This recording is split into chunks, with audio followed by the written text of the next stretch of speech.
Everyone, welcome to Uttarakhand achiever. आशा करती हूँ आप सब लोग घर पे होंगे और सेफ होंगे।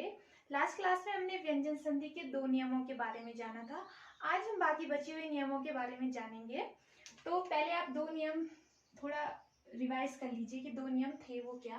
पहला नियम क्या था कि जो वर्ग का पहला वर्ण है वो किसमें परिवर्तन हो जाता है, तीसरे वर्ण में परिवर्तन हो जाता है।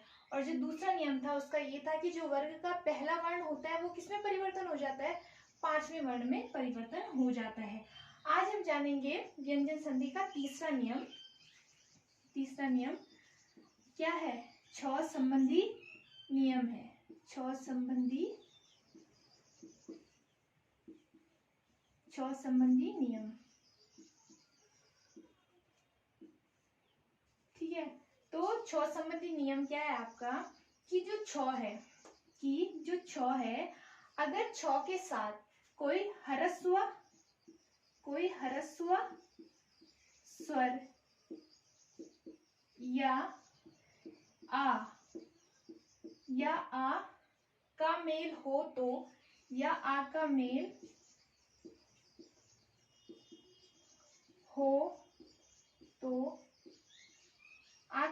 हो तो छ के साथ क्या लग जाता है? छ के साथ चौ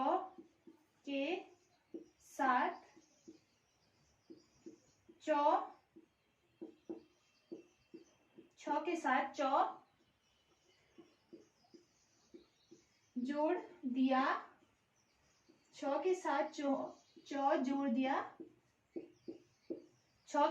चौ जोड़ दिया जाता है। अगर छ के साथ कौन आए? ह्रस्व स्वर आए या फिर आ आए तो जो छ है उसके साथ क्या जोड़ दिया जाता है? चौ जोड़ दिया जाता है, ठीक है। जैसे कि अगर उदाहरण देके मैं आपको समझाऊं, तो देख सकते हो आप, जैसे अनु धन छेद या फिर वी धन छेद, ठीक है। अनुधन छेद, विधन छेद। अब क्या हो जाएगा? अनुच्छेद और विच्छेद, ठीक है। 2 आ गए इसमें, एक आ गया आपका अनुच्छेद और एक आ गया आपका विच्छेद। छ के साथ क्या जुड़ गया? चौ जुड़ गया, ठीक है। छ के साथ क्या आ गया आपका? चौ आ गया, ठीक है। क्योंकि क्या लिखा है? ह्रस्व स्वर या आ आए तो चौ के साथ क्या जोड़ दिया जाता है? चौ जोड़ दिया जाता है, ठीक है। ये तो था आपका नियम तीसरा। अब हम जाते हैं चौथे नियम की ओर।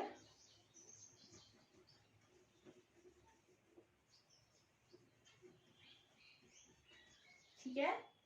चौथा नियम है आपका तो संबंधी नियम, ठीक है। तो संबंधी नियम, ठीक है। अगर आपका तो के साथ लौ आए, तो जो आपका तो है वो किसमें परिवर्तन हो जाता है? लौ में परिवर्तन हो जाता है। तो का लौ में परिवर्तन, ठीक है। तो का लौ में परिवर्तन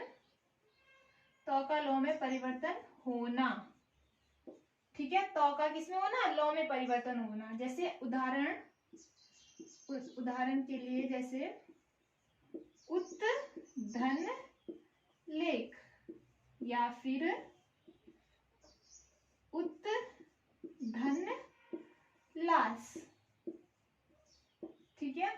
उत धन लेख या फिर उत धन लास। अब क्या हो जाएगा? जो तो है वो किसमें परिवर्तन हो जाएगा? लौ में। जैसे कि उल्लेख, ठीक है।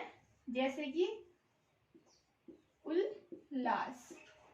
तो क्या है आपका? तो किसमें परिवर्तन हो गया? लौ में। तो किसमें परिवर्तन हो गया? लौ में। आधा इसलिए आया लौ क्योंकि यहाँ पे क्या है? तो के साथ हलंत, इसीलिए वो क्या हो गया? आधा हो गया, ठीक है। तो क्या है? तो का किसमें परिवर्तन होना? लौ में, ठीक है। ये था आपका तो संबंधी नियम। आपके पास तो संबंधी एक और नियम है कि अगर तो के साथ आपका जौ या झ आए झ आए तो क्या जो तो है वो किसमें परिवर्तन हो जाता है? जो तो जो तो है वो किसमें परिवर्तन हो जाता है? जौ में। जैसे सत धन जन, ठीक है, तो क्या हो जाएगा ये? तो स जन किसमें परिवर्तन हो गया? सौ जन। तो किसे परिवर्तन हो गया आपका? जौ में। हलंत था इसीलिए यहाँ पे आधा लग गया, ठीक है। अब जैसे जौ है, जौ भी किसमें परिवर्तन हो जाता है आपका? जौ में परिवर्तन हो जाता है। जैसे उत धन झटिक का, तो क्या हो जाएगा यहाँ पे? उ, ये किसमें बदल जाएगा? जौ।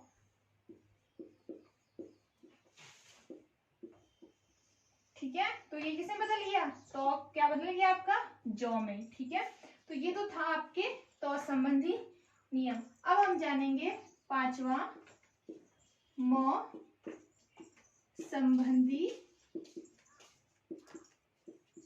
संबंधी नियम।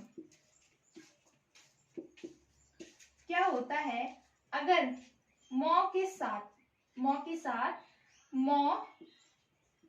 या क, म के साथ म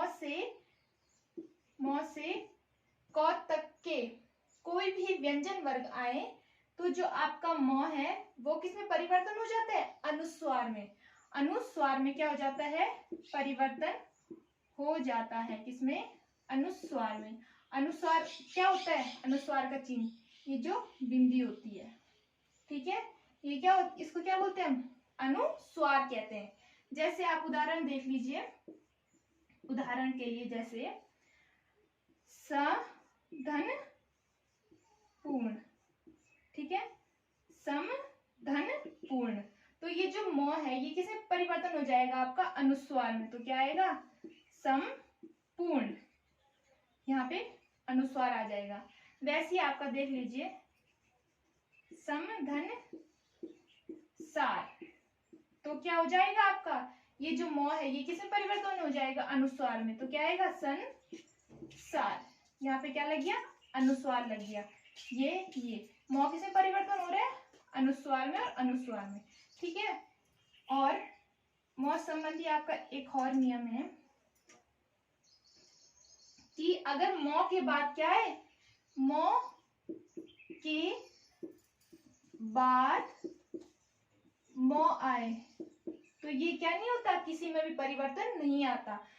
म के बाद अगर म आए तो परिवर्तन नहीं आता। जैसे कि सम धन मान, तो ये क्या बन जाएगा? सम्मान, ठीक है, ये क्या बन जाएगा आपका? सम्मान। म के बाद म आया तो इसमें कोई भी परिवर्तन नहीं आया, ठीक है।